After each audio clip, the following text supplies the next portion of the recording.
starting out as a film producer, and his big thing was comedy, and he was targeting all these comedy channels with his client scripts. And in his free time, he listened to hip hop. He says he read voraciously, traveled endlessly. He told one podcast, "I'm Jewish. Now I believe that you only have one shot in this life. I'm a gigantic believer that all this shit could come suddenly to an end any minute now, so, you should have some fun." What profound words. Really? Is it gonna come to an end all of a sudden? Is that a possibility?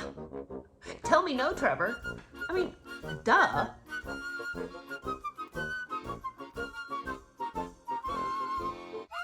Good morning. Welcome to our third episode of Revenge Review, and we're going through Tom Bower's book.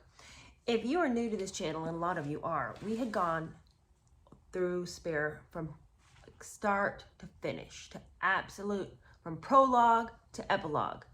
And it was a lot of fun at the beginning. By the end, I think we were all just like, are we still doing this? But I'm not a quitter. Anyway, after that, we just had to read Revenge. I mean, we needed some facts. We were really slogging through the mire on that last book. So, we're reading Revenge. The first chapter was all about Thomas Markle, giving us some background about where Meghan came from and her people. Then we started talking about her school days and some of the personality and character traits that came up. We did talk last time about how when she was a child, she was extremely empathetic, and that came through numbers of sources. That wasn't just like one person who had a good opinion of Meghan. Quite a few people said that she showed a heart for the underdog. She really loved the story of, the unexpected triumph of the underdog. And so she looked for opportunities for her to care for the people around her who she thought were having a hard time. And there's a number of anecdotes about that. However, in all this do-goodery, she had a real strong sense that her rights should not be trampled on. So in the same sense that she didn't want anybody else's rights to be trampled on, neither should her own. And she would let it be known when she felt that she had been treated inappropriately according to how she saw it. One such instance that shone rather brightly and rather negatively for her, I might say, was when she wanted to be in this school production of this certain play, The Pajama Game. At the same time that they were rehearsing for that, there was a summer camp she wanted to go to, and she wanted to do both things. And her drama teacher said, "I'm sorry, Meghan, I'm not going to give you the lead because you can't do both things." Well, that outraged Meghan. And her father, who had, as long as she was in the drama department, been providing lighting instruction and been essentially the light director for all of the drama productions, she told him, "I don't want you to do that anymore. Not for this play. My teacher won't give me what I want, and so you're not allowed to do that job." But he'd already agreed to it. So what's he gonna do? Stand up the teacher who's relying on him, the whole school that relies on him in this capacity? So he said, "No, I'm gonna hold up my end of the bargain." Well, that made her so mad that she moved out of the house, and she went and moved with Doria. So very manipulative.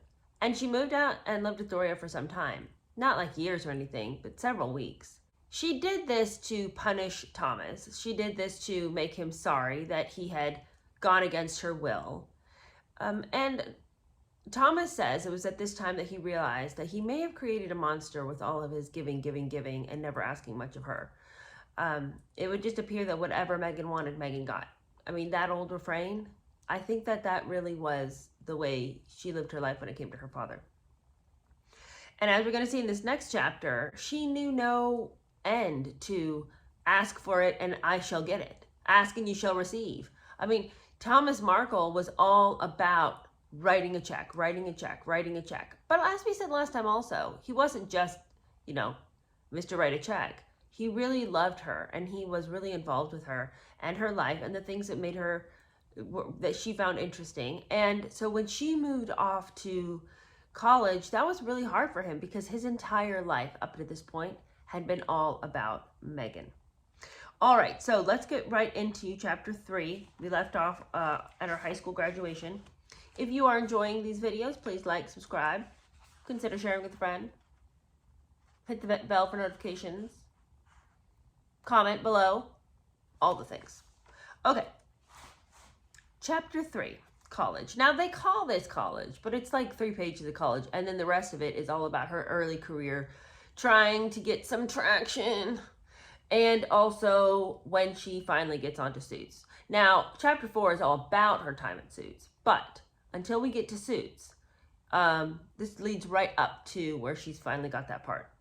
And I will say that we also touch on some boyfriends here. Do we recall the name Trevor? Trevor, her most serious boyfriend. She dated a lot, but Trevor Engelson is going to make a bold appearance. And I have to tell you guys, that guy sounds like a jackass. I think that she and he were probably a match made in heaven, is what I think. But at the end of the chapter, we'll see that she'd kind of had enough of him. He'd done all he could do for her, and as you could see, it wasn't much. And he wasn't, well, I'll save my analysis of Trevor for when we get there. But, okay. Chapter 3. Now, Meghan had wanted to go to Princeton. Who doesn't? But it had not happened. Thomas said that he was a little bit in trepidation of that idea because in Thomas's estimation, Princeton was a school for rich kids. And I guess he didn't think they were quite in that upper echelon. But in typical Thomas fashion, he told Meghan if she could get in, she could go. And he asked a friend to help Meghan with her entry. So even with that help, it didn't happen for Meghan. But I will say that, I mean, she had good grades. It's just, you know, it's a competitive school. But she sat around and was super depressed about that for a good minute. Thomas says she was unhappy, which sounds like the understatement of the year, because she didn't like to get turned down. But she couldn't have been that sad for very long because, lo and behold, who does ask her to come? Northwestern University in Chicago. So it's not like, you know, she was relegated to, you know, some community college. I mean, my goodness gracious. Anyway, she picked herself up after that. Northwestern is ranked as one of the best for drama, so I'm sure she was happy about that. Also, she had decided that should, in realms unknown, she not manage to make it as an actress, maybe she'd look into international relations. So that's what she was doing. She was studying theater and international relations at Northwestern. And as soon as she was admitted, she joined the Kappa Kappa Gamma sorority. She pledged to be philanthropic, care about her quote-unquote sisters, and abide by the motto, aspire to be. I'm not very inspired by that motto. Anyway, Thomas, not surprisingly, agreed to pay the annual $45,000 fees. That's a ton of money. That would have been a ton of money in the 90s. I wonder how much it is now. Okay, so while she was there, she had a great life. She loved cooking, watching films, studying drama. She made a bunch of new friends. She became friends with one girl named Lindsay Jill Roth, who was the daughter of some Long Island lawyers, and who became a lifelong confidant. So we may see Lindsay Jill Roth come back up again. And then she met this guy named Larnell Quentin Foster. He was an African-American man studying drama. And they spent a lot of time together. They went to classes and productions and things like that. And also, oftentimes, she would visit his East Coast home with him. Now, Larnell was not straight, but his mother, who was a pastor, didn't realize that at the time. And she thought that Meghan and Larnell were a thing, but unfortunately, no.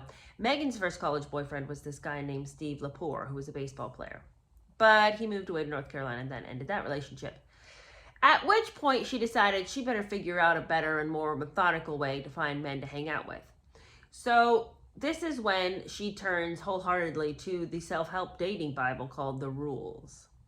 Now this sad sack book is all about how to manipulate and pin a man down. The tagline says, time-tested secrets for capturing the heart of Mr. Right. And it was all about how to find Mr. Right in the smallest amount of time. And it was all for women seeking marriage. And Meghan had got a copy of this book right after it was published in 1995. And she brought it to college with her. Her friend Nanaki Pretty had said of Meghan that in any relationship, there was always an element of marriage in the back of her mind. She wasn't going to waste her time with any man just hanging out, you know. And I'll say that I don't think that there's anything wrong with wanting to make sure that you're not just wasting your time. I mean, why hang out? Why go out with a bunch of guys, you know, for no discernible reason? You know, I don't think there's anything wrong with her having wanted to get married, so I don't poo-poo that idea, but I don't like the manipulative nature of the whole thing. Because why do you want to be with a guy that you had to coerce in order to hang out with you? If you have to pull the wool over his eyes the entire time he's with you, what's he going to do when he finally wakes up in that marriage bed?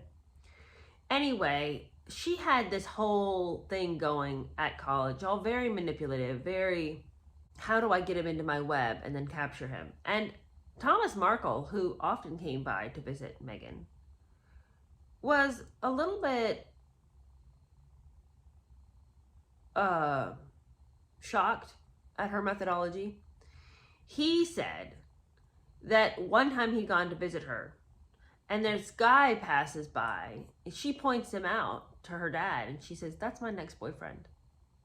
Once identified, she'd successfully seduced the man.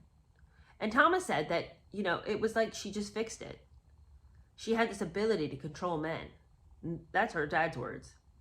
And apparently she functioned a lot better when she had a man around. That was Thomas's estimation of it. But also she saved money because then she'd move into the guy's house. But what really puzzled Thomas, more even than his daughter treating men like insects that had crawled into her web, was the fact that suddenly now she was going by the name Rachel. You'll recall that her name was Rachel officially. Her mother had liked the name Rachel. Her dad had liked the name Meghan. Her name is Rachel Meghan Markle. But suddenly now, though she had never gone by Rachel a day in her blessed life, now it was time for her to switch up because, by coincidence, Friends was on. It was real big in the 90s, as you'll recall. And it starred Jennifer Aniston, who went by the name Rachel. So now Meghan wanted to be called Rachel. Perhaps so that people would have some sort of immediate mental association. I don't know. Anyway, that was what she was all about at that time in college. And let us not forget, she was also into the charity work. Now, not to be too harsh, but it isn't as though it was of her own volition. She is part of a sorority, and that sorority is all about doing some charitable work. That's kind of something that sororities do. And let me ask you if these things sound like something that you would come up with on your own or something you would have been corralled into doing by your sorority sisters. One of these charitable works that she was involved in was called the Glass Slipper Project, and that provided dresses for local teenage girls for their prom. And then another one was a 30-hour dance marathon to raise money for cancer sufferers. Okay, all interesting things, but definitely dreamt up by the sorority. Now this begins a very interesting thread throughout this chapter. We move away from the charitable works that she's been up to and some of the other things that she's doing. She really excelled in her drama classes, but for one specific reason. She knew how to work hard, and she was professional, but she did not have any talent. And I'm sorry to say that I would agree with this assessment. Yesterday, I kind of went down the rabbit hole, and I was watching some home videos of Meghan Markle. And in these home videos, it was a lot of footage of her and her high school productions. Now, granted, it was high school, but like late teens, like junior and senior production. So she wasn't much younger there than she would have been when she got to college. Y'all, that's some bad acting. I mean, it's just very typical high school production. You know, I think what I was watching was some part of Into the Woods. And she's got, you know, this dramatic sighing, like skipping off stage as she's like Little Red Riding Hood. A lot of these over-exasperated gestures. You know, like that kind of acting where I know that I understand stage acting's a little bit different. But at the same time, it's not like that. So if she had not improved her authenticity, I can't say that I'm surprised that her drama teacher wanted her to sort of focus in a little bit more on the acting part of drama.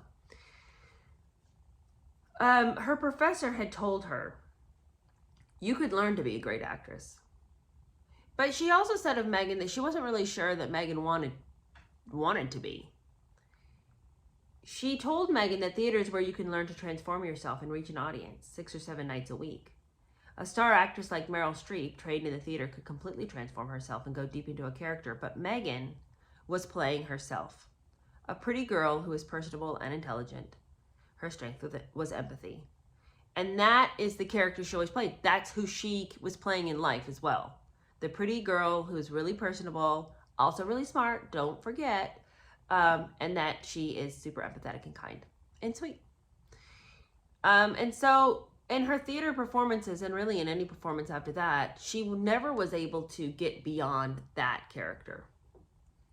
And what's also really interesting is, she said she declined to get into theater acting because she felt, in her estimation, that theater was really dead.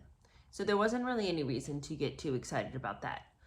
And she shared that opinion with a lot of other people. She had never really seen any theater performances that she thought were all that grand. However, on the flip side of that same statement, neither had she seemed to have seen any film performances that she thought were that great. She never could, none of her friends could ever recall any performance, either theater or in movies, that Meghan really looked to as like the definition of great acting. So it's like she wanted to become an actress without any heart or care about the actual performance, the actual craft, the actual artistry involved in becoming an actual actress. It was just for attention. She wanted to be an actress because she wanted to be famous, but she didn't actually want to be good at the job.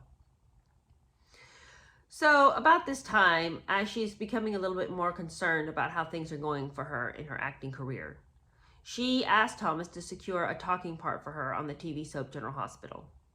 She had a 5-line appearance in November 2002. But then after a couple more auditions, her work on soaps sort of fizzled out. And I have to say that if you can't manage to keep your spot with some acting on General Hospital and you've even gotten in, things are dire, I must say. But what she had really wanted with that performance, and what she did gain out of it, was admittance into the Screen Actors Guild. And so now she had a union card. That's not free though, y'all. Daddy had to pay for the fees, $6,000, to get that little card. So not only had he gotten her the spot on the soap, but now he's having to pay the $6,000 in order for her to get her card. Nothing of this was achieved on her own. She didn't even get her own spot on General Hospital. Daddy fixed that one. And then when it's time to get her Screen Actors Guild card, Daddy buys that. I'll tell you what, Thomas Markle should have been the famous one. Okay, so anyway, here we begin another of the themes of this chapter. And that is racism. Okay, so it would appear that in her memories of the past, though she never mentioned a word about it during the time, she was maligned and mistreated and spoken down to and condescended to day after day after day because of the skin color no one had any idea was hers. She recalls that at college, she experienced a lot of closed-mindedness from her white peers. She tells a very dramatic story in which a dorm mate that she met the first week asked if her parents were still together. And apparently the dorm mate said, "Your mom is black and your dad is white." And Meghan reports that she smiled meekly, waiting for what could possibly come out of these pursed lips. And the dorm mate says, "And they're divorced." Am I understanding that correctly? And Meghan nods. And then the doormate says, oh, okay, well, that makes sense. And Meghan says, I understood the implications, and I drew back. I was scared to open this Pandora box of discrimination, so I sat stifled, swallowing my voice. Okay, well, that's your fault. Why did you? Why did you swallow your voice? Why did you let somebody say something that didn't make sense? That's nobody's fault but your own. If you walk through life and people are telling lies right, left, and center as you see them, and you don't manage to find your voice and say, well, I don't really know why that would make sense. Why would it make sense that my dad's white and my mom's black and they got a divorce? I don't really follow your logic. Would you explain that to me? Okay, well, that's your fault for not saying anything. Stop sitting around acting so used and abused. All right, moving on. As it looked at that time, 2 years into college, and not nary a job to be found in the acting world, she decided that perhaps she shouldn't hang her hat too securely on that wobbly peg, and maybe she should find something else to do. So then she decided that what she would do is get a little bit more involved in this other major of hers, this international relations. And so, of course, she knocks on the door of her uncle, Michael Markle. Now, Michael Markle, what an interesting name. Michael Markle was a communications expert for the U.S. government at this time. And her uncle arranged for a 5-week internship as a junior press officer at the American Embassy in Buenos Aires. She writes, I hated the idea of being this cliche, a girl from Los Angeles who decides to be an actress. I wanted more than that. And I had always loved politics, so I applied for an internship. Now, what have we read thus far that would indicate her love of politics? Yes, I know that she wrote to Hillary Clinton. But as many people mentioned in the comments, why did she write to Hillary Clinton? According to her timeline, she says that Hillary Clinton was the first lady, and that's why she wrote to her. But Hillary Clinton was not the first lady at the time when she would have written. So, of what does she speak? I don't see at what point in her life was she real into politics. The politics of what? Like, now, if we're talking about just general politics, as in the politics of high school and figuring out how to get an in, okay, maybe. But if she's talking about actual global relations, she ain't interested in that. Archie and Veronica don't live in South America, Meghan. But anyway, she decided to hustle on down. And who do you think paid for it? Who paid for this study program? One Mr. Markle. Now, her half-sister Samantha, who's always eager to give us a little color, says that Meghan was not actually employed in the embassy. She was actually at a school attached to the embassy that had arranged for work experience. So, lest you think that she'd have been employed by the State Department, think again. And as it would turn out, Meghan hadn't done too well there, because when she took the Foreign Service Officer's test, she don't fail that. She was not found to be proficient enough in the math department, and that is a basic requirement. So she failed that 3-hour test. But that didn't matter, because while she was down there, she met a boy. So mission accomplished, you guys. Well, she went down the following year back to Buenos Aires to meet the boyfriend. Who do you think paid for that trip? Who could it be? Old Moneybags Markle. And of course he paid for the trip. And while she was in Argentina, what should she do? She is stuck in Argentina. She calls Thomas and says, Daddy, I need $500 to get out of the hotel. And he sent her the money. But you guys, what are you doing up in the hotel when you've got a $500 bill in order to get out of it? Like, seriously, what were you doing? Okay, but anyway, on her return from Argentina, she decided that actually it's not that much of a cliche to follow acting, so I'm going to do that. Clearly, her foray into the political world of the State Department had fizzled out, and acting was looking better and better at every minute.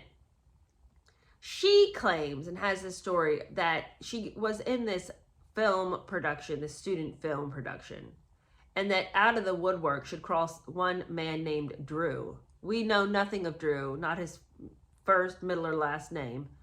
Drew is what he went by. Was it Andrew? Who even knows? And he claims that you're going to make money, Drew promised, and I'll take 10. I think you should stick around. Yet no one has since seen or heard of who this Drew happened to be. So sounds to me like he might have been a pimp, but whatever. Anyway, graduation from Northwestern happened in 2003. It was very joyful. Although Meghan was very anxious about returning home because she knew the odds of actually getting an acting job in Los Angeles. She'd grown up there. She had been trying her whole life to finally break in. Now she's been away. She's coming back, and she knows that the overwhelming majority of actresses end up penniless and insane. So the odds were stacked against her. But luckily for her, she had two parents who gave her this in-depth advice. My dad had taught me to find my light. And my mother told me that in order to advance my career, I needed to think about my skincare. Drink 2 liters of water a day. Use a Clarisonic brush. Apply sunblock. Get facials. So I was set up for success. This is the best your parents can give you? Real sad. Okay, not surprisingly, as soon as she trots back down to Los Angeles, who should be ready there with his checkbook but one Thomas Markle? Financed by her father, she rented a home. She bought a used car, but then of course she turns to daddy and says, you'll pay for the gas, right? Why should he? You're a grown adult, just finished college. Every penny of which he funded. Anyway, that didn't stop him. Of course, he does everything. He even converted the bathroom in her house to a dark room because she wanted to learn photography. So he was over there trying to set her up with this new dream. And for additional income, Meghan takes a series of what I can only describe as high school summer jobs. Okay, this is a woman who just finished college at Northwestern. Why is she relying on daddy to pay her bills? And why are these the things that she's deciding that she's going to get herself a little fun money with? She works as a gift wrapper, a calligrapher for wedding invitations, which we all call BS on that. We've seen it. We don't believe it. And she worked as a hostess at Maribel, a restaurant in Western Hollywood. A restaurant in West Hollywood. Most of their waiters at Maribel are unemployed actors seeking parts. So she was among friends. But you guys, are those not high school summer jobs? Those are not the jobs of a Northwestern graduate. Why is this I don't understand running after the pipe dream of becoming an actress, especially when you never showed any outstanding promise. Like you've been slogging for years. Like I feel like if you had been like a child star and you'd gone away to college and come back, that would be one thing, because you'd be like, well, I've got connections. I have significant tape to show at auditions. Like that'd be one thing. But this business of you never made it and then you went and you just spent a gajillion dollars on a super pricey education, very, very, very prestigious, and then you want to come back over here and gift wrap? That's a job for a 15-year-old on a Christmas break or something. Anyway, clutching a portfolio of photos, including the typical revealing ones, Meghan began the tough routine of seeking auditions. Unlike her competitors, she did have those 5 lines on General Hospital. But it was just a long series of rejection without explanation. Compounding the problem of not finding work, she was not finding love either. Even though she had that book, The Rules, it wasn't helping her. Not yet, anyway. But as she was meandering through the streets looking for work, she was also meandering through a series of questionable relationships. There was a 6-month relationship with a guy named Sean, who was an actor and director. She met him at Northwestern, but that didn't end up working out because he wouldn't commit. Not surprisingly. Would you commit? And then there was this 5-month relationship with this guy named Brett Ryland, who's an actor. And she has the gall to say he lacked personality. So she broke up with him. Then she dated the other actors, and then there was this Latin tycoon that she was involved with. She even went on one date. She spent one night out with this guy named Simon Rex, who's a porn star. Now, it was an inconsequential evening. Apparently nothing really happened, but still, really? We were scraping the bottom of the barrel that night. Anyway, every evening she'd set off saying to herself, you never know. Tonight I might meet the man who will change my life. But why though? But why? Look, I'm not opposed to marriage. I'm happily married. But I guess I just kind of think that, what if you never find the right guy? Like, if your whole life is based on when I find that guy, I mean, what a hellacious situation. What a purgatory to find yourself in. Just one day, one day, one day. Why don't you just make much of your, like, why don't you just find something for yourself to do? And then in the process, if Mr. Right comes along, fantastic. But other than that, I had a friend once whose entire life was based on finding a man. And she got married later in life. So let me tell you, it was a wait. And her mother also spent much of her time rallying around when that one day comes, you know, buying things for the one day home and buying stuff for the one day grandbabies. And I just always thought what a tragedy that was, because she was waiting so long for life to happen that she wasn't living life. Anyway, that's an aside. But finally the waiting was over. She met Trevor. And in 2004, she met Trevor Engelson in a West Hollywood bar. Now, this joker was the typical ambitious 27-year-old in Hollywood who is just basically what he sounded like was just a big talker. He could talk a big game. He was starting out as a film producer, and his big thing was comedy, and he was targeting all these comedy channels with his client scripts. And in his free time, he listened to hip hop. He says he read voraciously, traveled endlessly. He told one podcast, I'm Jewish. Now I believe that you only have one shot in this life. I'm a gigantic believer that all this shit could come suddenly to an end any minute now. So, you know, you should have some fun. What profound words. Really? Really? Is it going to come to an end all of a sudden? Is that a possibility? Tell me no, Trevor. I mean, duh. Anyway, okay. So it's interesting the different takes that various people had about Trevor. He sounds, I'm just going to be frank, he sounds like an asshole. I mean, he doesn't sound like somebody that I'd be like stoked to have found myself in a relationship with. His whole outlook on life was thus: fuck him, it'll be me. And he did not want to be the average Joe. He wanted to get the lottery ticket and be special. I mean, truly, what an absolute egomaniac. He just was always talking a big game. And this is how I know it, because he meets Meghan in a bar, and I can't believe that she bought this. This is just so lame. It makes me angry because it's so dumb. So he tells her, they're sitting at this noisy bar, and he tells Meghan that he's all about working hard and playing hard. In fact,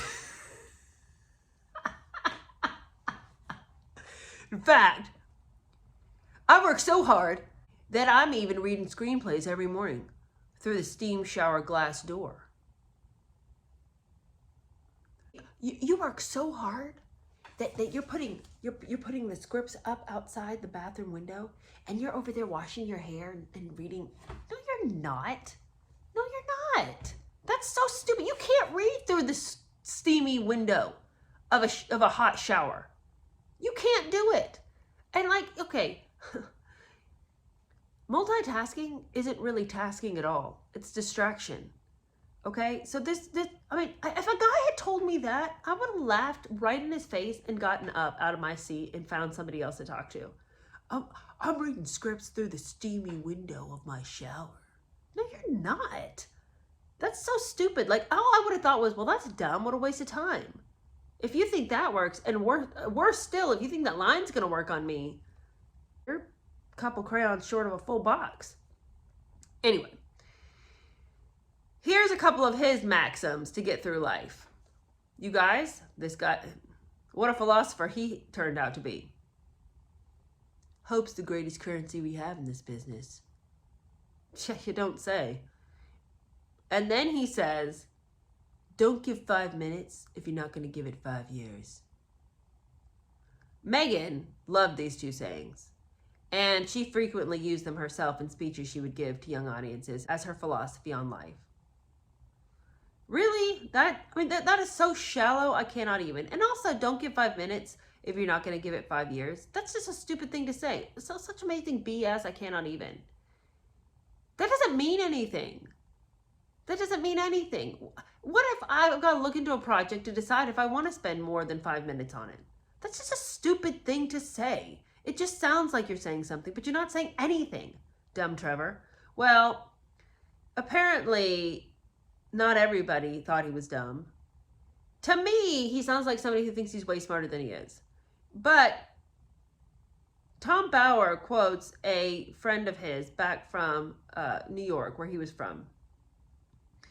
And the thing that probably attracted Meghan to Trevor was the fact that he did come from a really stable family, very stable Jewish family. His father was an orthodontist. His mother was a speech therapist. He'd been educated well. And so he had a big group of friends. And here we have a quote from one friend who truly sounds like someone who's fighting the effects of a sleeping pill when Tom Bauer interviewed him, because his description of Trevor is so nondescript. It's almost like, did you even know who Trevor was, or were you just a clingers-on from the edge? But let me quote this friend. Trevor was one of the most desirable people you'd want to be in a friendship with, recalled Larry Preto, who was also raised in the same neighborhood. He was honest and loyal and respectful, a lot of humility. And Preto goes on to discuss Engelson's attitude towards girls. He apparently was decent with the ladies. He didn't just want them as notches on his bedpost. He was old school. If they wanted to shop or go out somewhere, he'd take them into the city. He just wanted to make them feel good about themselves. He charmed everybody. You guys, this is a friend who knows him? What is this person even talking about? Okay, I tend to believe the less complimentary individuals that were interviewed. They thought he was brash and conceited, and definitely not the genius he believed himself to be. Yeah, I would say that's probably a more accurate description, because anybody whose mantras in life are hope is the greatest currency we have, and don't give 5 minutes if you're not going to give 5 years, and fuck him, it'll be me. I don't believe that this philosopher really was the honest, loyal, respectful, and humble man that young Larry Preto seems to have recalled. But anyway, Meghan was all about sticking with Trevor, and probably because she thought that he would be able to help her emotionally and professionally in life. And emotionally, by I just mean, it's nice to have somebody in your life that cares about you when times are hard, because it is a tough business. It's constant rejection. So if you can feel like at least one person is choosing you, you've at least got that. But more than even the emotional and professional support, which I think she was hoping he'd help her line up some work, which he goes on to not do, she did want an easy living. She wanted an easy lifestyle. She wanted some financial freedom. And what I don't understand is Thomas was giving her more than her fair share of financial freedom, but I guess she wanted even more assurance that the party never had to end.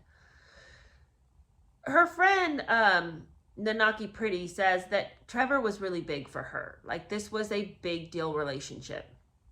But listen to how Nanaki describes this relationship. And if you've got your puke bucket, then you need to grab it, because I'm about to be sick all over the floor just reading this.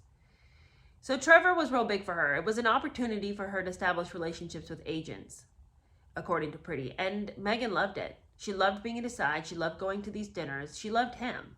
He was very doting. Now, Meghan, for her part, was also very besotted and proceeded to act in a way that is so horrifyingly embarrassing. I don't even know how I'm going to get these words out of my mouth. But Meghan couldn't keep her hands off of Trevor. Now, where have we seen this before? She was very, very clingy. And when she spoke to him in public, between all the hugging and the kissing and the pawing, she would speak to him in a babyish voice. And she called him Trevity Trev Trev. Pretty witnessed her sense of triumph over having secured this, excellent mate. And in return for all this petting and cooing and baby talk, Trevor gave Meghan bear hugs. That's what we have in the book. That's how he repaid her. None of this sounds enviable to me. I don't want any of this. Can you even imagine?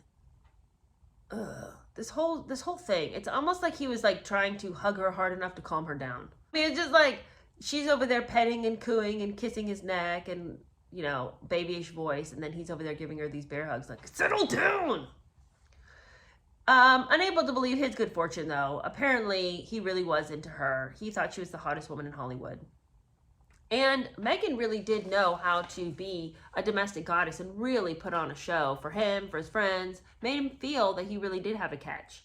Now, in my experience, if a woman can cook a few things, no man is too sorry to be with her.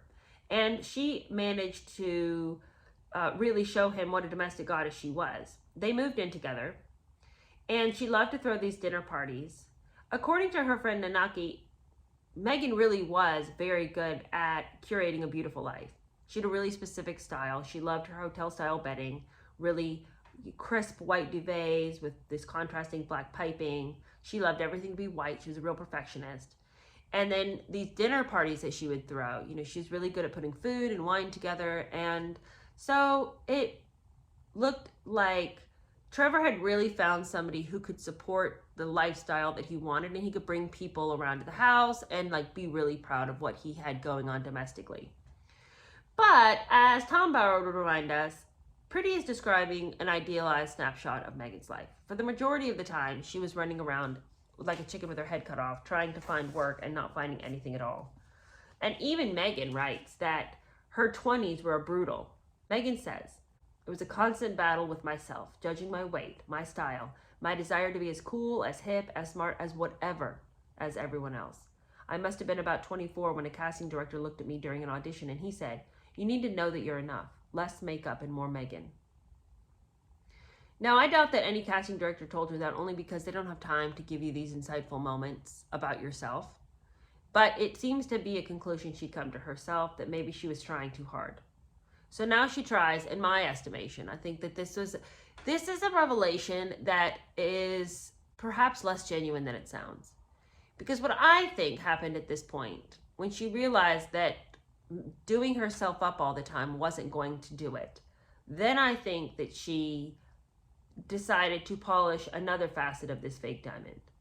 Let's not be more genuine, but let's learn how to pretend to be more genuine and make other people think that I'm a very sincere person. So I feel like at this point, she kind of began to shift and became a little bit more sophisticated in her presentation. Now I think that there was this desire to become seemingly this super genuine person. And I think that there's this whole act of likability that she had worked on her whole life, but now she's really honing in on that specific trait that she would love for people to think that she's. And that's where I think this whole, remember in Spare how she's just constantly hugging everybody? And it's like, girl, quit draping yourself all over everybody. What are you, what a social pariah to constantly be up in people's business. I think that Meghan does all of that hugging because she's trying to instantly make herself a friend without having to do any of the work that is involved in becoming people's friends. She just automatically wants an instant rapport with people so that she can use them. And I think she does that with hugs. And I think it's just this whole part of this whole scheme to become this really genuine, just warm person. It's just a bunch of tricks. Okay, meantime, life isn't going super well for her. She's still driving around in that battered Ford Explorer with, where the doors don't open up, so she's crawling through the back constantly. And, who among us hasn't driven a beater from time to time in our life? But to add insult to injury, not only is she climbing in and out of the back of her car because the doors don't open. Trevor is over here casting for his movies and not casting her. Ouch. But I mean, it doesn't really matter because all of his projects just seem to be crashing and crumbling all around him. Anyway, she didn't really need him because at the same time, she was having her first break. Now, Howie Mandel, who's a comedian and host of a TV show, Deal or No Deal, happened to watch her reels of one-liners and her audition, and he felt that she had the body and the looks for one of his suitcase girls. And so she was hired. She was one of 26 girls who were hired. And you would stand there with a suitcase and these 5-inch stiletto heels squeezed into this tight mini dress. And you'd be carrying this briefcase. And part of the show was you were supposed to, the contestants would pick your briefcase and you'd open it up and reveal how much money was in it. And I don't really know. I never watched the show. But anyway, on the show, she's carrying a suitcase and having to stand there and smile and, carry on and be winsome without really saying anything. Now, half-sister Samantha wants you to know that she thinks that they stuffed Meghan's bra, but that's neither here nor there. Starting at 5:30 a.m. every morning, they would shoot 7 episodes in one day. And each show paid her $800. And between each episode, she would change clothes. And she told Thomas that it was all just so humiliating. I'm so embarrassed, she told her father. But he told her, look, it's exposure. And if you're spotted, you'll get another part. But it's going to take time. You can't just instantaneously get what you want. There's nobody here you can just hug for a job. Oh, maybe there is. But anyway, Thomas says that he knew about winning stardom in Hollywood. And Hollywood was going to expect Meghan to do anything. You do anything. And this is a very interesting line. Humiliation was one of the prices of winning fame. So Meghan was not to think that she could just get in without having to grovel for the opportunities.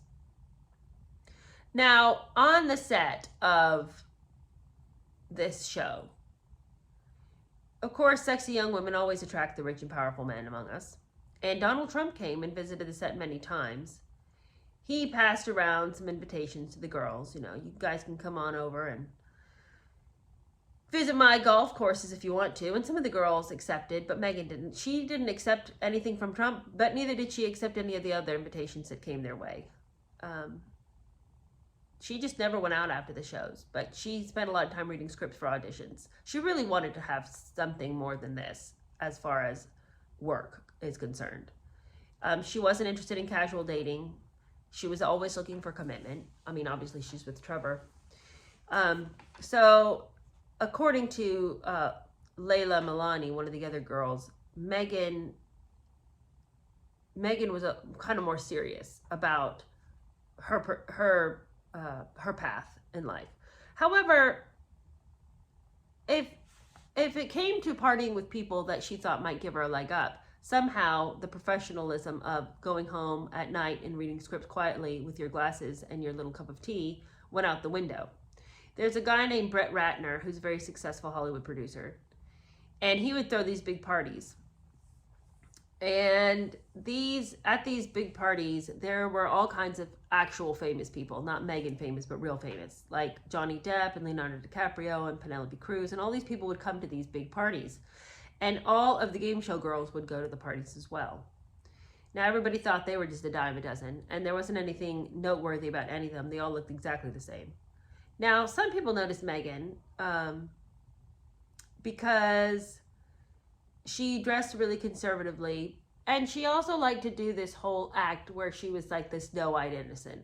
Now, where have we heard her bringing this act back up? But this was something that she began to work on. This was a character she began to play at this time. And yet, she was usually among the last to leave as dawn broke. So, I'm not sure what the doe-eyed innocent was doing at 1 o'clock, 2 o'clock, 3 o'clock, 4 in the morning, but somehow she managed to convey the idea that she just had no idea. I just don't have no idea. I'm just this poor little innocent babe in the woods. Okay, so Deal or No Deal ends. What's she gonna do now? Well, she'd lost her coyness. That's one thing that she gave up on Deal or No Deal. And she had a little photo shoot in Men's Health magazine. There she is in her hot pants making burgers on the grill. Now, she would go on later to say that she had been objectified by the industry. But, Meghan, dear, you're the one that took the job, so were they objectifying you or were you agreeing to it? Meanwhile, during all these episodes of being objectified, Trevor and she are traveling all over the place just to try restaurants. Apparently, they flew to Greece and Mexico and Thailand to visit recommended restaurants. And she really couldn't cover her own costs. But Trevor had had a streak of his own luck. And he was earning some money. Now, Meghan, she was doing a little this, little that from time to time. And then suddenly it looked like maybe she was going to get her big break. There was this proposed series called The Apostles. Had nothing to do with the Apostles. Listen to the setup of this show. Meghan was to play a former sex worker rescued by a Christian policeman who falls in love and marries her. So in the series pilot, if we had seen it, we would have seen Meghan playing the part of an experienced young woman who argues with her husband and also provides sex advice to her neighbors. As you can imagine, the pilot was rejected. Can you think of a dumber show? Like, I can't even imagine being like, ooh, I gotta get my popcorn and make sure I don't miss the Apostles. Can't wait to see what kind of a sex advice this former sex worker is gonna give her Christian policemen and, all of their suburban neighbors. Like, that sounds like what the hell kind of show is that? Good job, Fox Studios, for rejecting that. But the fact that it even made it to pilot is shocking. Okay, but anyway, it doesn't get any better than that. So then, then she's featured in a pilot for a show called Good Behavior. And in this lighthearted series, we follow a Las Vegas crime family trying to become honest. Well, where does it go? Where does the show go with that? What do you do with that? That doesn't sound interesting. I don't want to watch former criminals trying to be honest. I want to watch honest people trying to be criminals. Anyway, then she has a cameo appearance snorting cocaine in The Boys and Girls Guide to Getting Down. A cameo appearance? How can you play yourself when no one knows you? Anyway, and then she appears in this movie called Get Him to the Greek. But she didn't even have any lines, so it's not like anybody really noticed she was there. And then she finally had a brief appearance in the sci-fi movie called Fringe, but her part was edited right out. And some people, that would just break their hearts, but not Meghan. This just fanned the flames of her ambition. If they didn't want her, they just didn't understand her. She just continued to slog and struggle. It just feels like it's never going to happen for her. Now, at this time, she had a blog, an anonymous blog, called Working Actress, where she sort of chronicled what it was to be a struggling, unknown actress in Hollywood. And she writes, I'm not going to lie. I've spent many days curled up in bed with a loaf of bread and some wine. A one-woman pity party. It's awful and ridiculous. Is there any pity party that ever extends beyond one person? Anyway, she also says that she'd had to freeze her acting union membership. I've had to borrow money, work jobs I hated, endured being treated like shit on set, kiss actors with smelly breath, and cry for hours on end because I just didn't think I was going to make it. And I just didn't think I could take it anymore. Well, then do something else. You have a legitimate college education. But really, Meghan's real problem wasn't the fact that there weren't parts available. It wasn't the fact that she was mixed race, which we'll get to. She likes to say that that was part of the reason. Part of the reason was that she just didn't have any star quality. The thing that's really critical to an actress being noticed is she has to be noticeable. And Meghan lacked charisma. She just didn't generate any magic. There just wasn't anything about any of her performances that were memorable to anybody. She was attractive. Nobody would have argued that she was attractive, but they just didn't find her very exciting. They just thought she sort of had a very ordinary way about her. And like we've said before, she portrayed, this is an interesting quote. She says, he writes, like the vast majority of wannabes, Meghan portrayed her own wants and needs and not the requirements of the role. She was her own person. She was not convincingly becoming another person. She never played a part which she could adapt to herself. Lacking natural mystery, she remained a B actress struggling with one-liners that might end up on the cutting room floor. So, because of her inability to transform to somebody else, and because her own personality wasn't anything that anyone should write home about, it was just very easy to forget you'd ever seen her. But she was constantly looking for reasons why she was rejected. And she writes that I wasn't black enough for the black roles, and I wasn't white enough for the white roles, leaving me somewhere in the middle as the ethnic chameleon who couldn't book a job. What are you talking about? No one even knew you were black. She says that in an article for Elle in 2015, every week someone in her life would ask her where she came from, and people were always struggling to place her identity. But the thing is, rather than accept that she was just not an outstanding actress, she wanted everyone to believe that she was being maligned, mistreated, and cast out because she was too light for the black community and too mixed for the white community. This is such a line she's heard from somewhere, because what point in her life did people not assume that she was white? I just don't understand what she's talking about. Thomas, to the rescue, comes in to let us know that race was never an issue throughout Meghan's childhood. And he says that it was never an issue during her years in Hollywood either. He says he was surprised when she even brought it up. I mean, with the exception of that time where she didn't know what box to tick, and the time that there was a driver who shouted racist abuse at Meghan, to her father's understanding, nothing about her race had ever come up. And he also insists that she just was never the underdog that she loved to portray herself as. She wasn't swimming against the current. Similarly, Meghan never blamed racism at the time for her rejections. Everyone's being rejected in Hollywood. Hardly anybody's been able to get a job and to work consistently. So it's not like she was somehow cast out when everyone else was being accepted. It's just the norm. Everyone is struggling. The tide is about to shift for Meghan.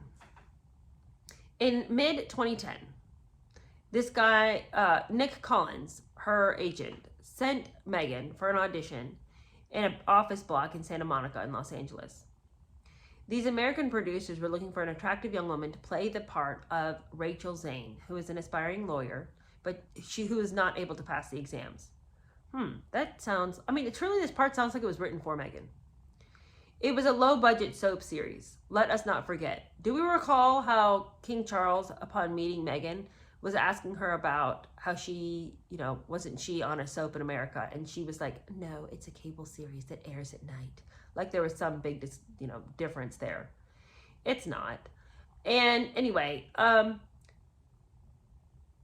in this show, Rachel Zane is supposed to have an affair with Mike Ross, who's this brilliant young man with a photographic memory.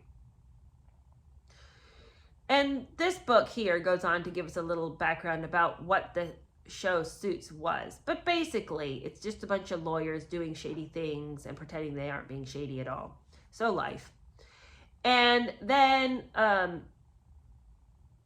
we don't need to go into what the show was about. But I will note that the character of Rachel Zane wasn't necessarily very robust in the creator's mind. What they did want was somebody who was intelligent, likable, kind of worldly wise, sexy, who could play the character of trustworthy and loyal. And Meghan went in for the audition and actually didn't think she did very well. She thought she kind of really blew it. But come to find out, they were all blown away by the performance. The first and only time anyone was ever blown away by Meghan's performance. And I think, quite frankly, the guy who developed the show, I think he must have just found her personally attractive, because I can't imagine that anything she did was all that shocking. Aaron Korsh, he's the guy that wrote Suits, and he says, we all looked at each other. Wow, this is the one. And he says that he thinks it's because Meghan had the ability to be smart and sharp without losing her sweetness. Boy, she played them hard, didn't she? And all the producers agreed. But this is also very interesting to note. He says he didn't even know that she was biracial. They did want to have a diversity in the cast, but they didn't cast her because they thought she was diverse. They just thought she was the best choice. And again, this sort of blows up Meghan's complaint that her career was stymied because of her color, because no one even knew what her color was, nor did they care.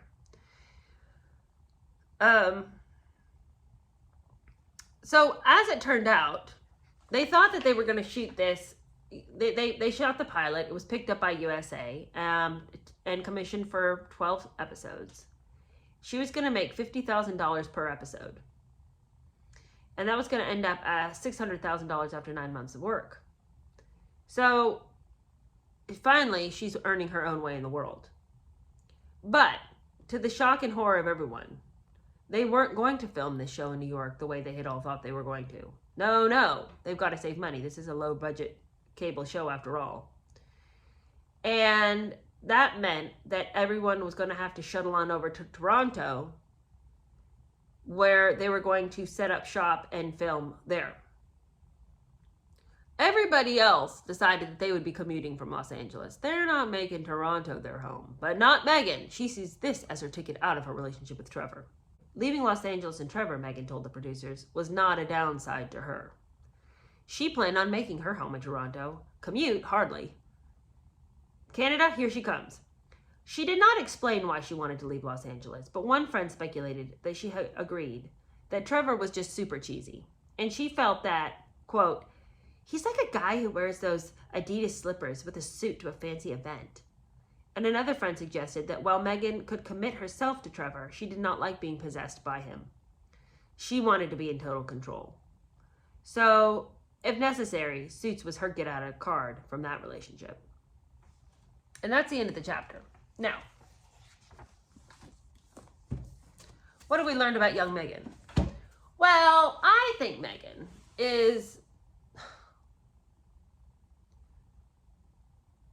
she just doesn't sound like a very interesting person. And granted, we're just getting a snapshot from somebody else. This is not like, she did not write this book.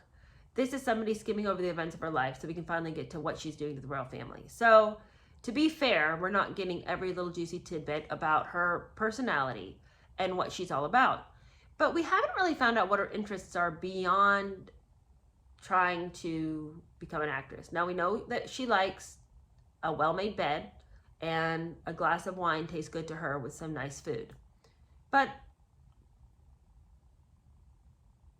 that doesn't make one an individual. That makes one a human being in this world. Who doesn't like a nice bed and a glass of wine with some good food? So I just would love to have known a little bit more about Meghan, because I'm finding this character very hard to feel empathetic for in any sense of the word. Now, I know that we're not trying to feel empathetic, but I do like to try to find all facets of the character and really consider how they've come and how they are the way that they are.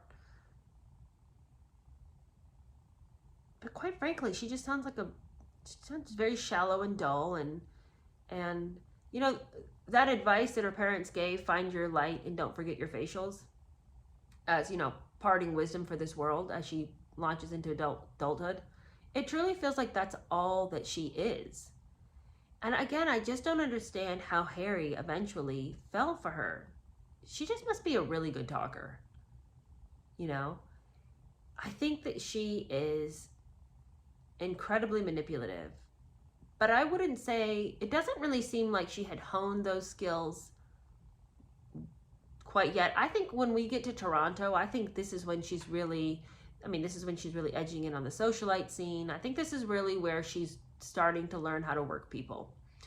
But as I've said many's the time, in the last review that we did, Spare, I think Meghan is sophisticated to a point, but I think that she really lacks the depth of character to be all that convincing, even in the lies she wants to tell.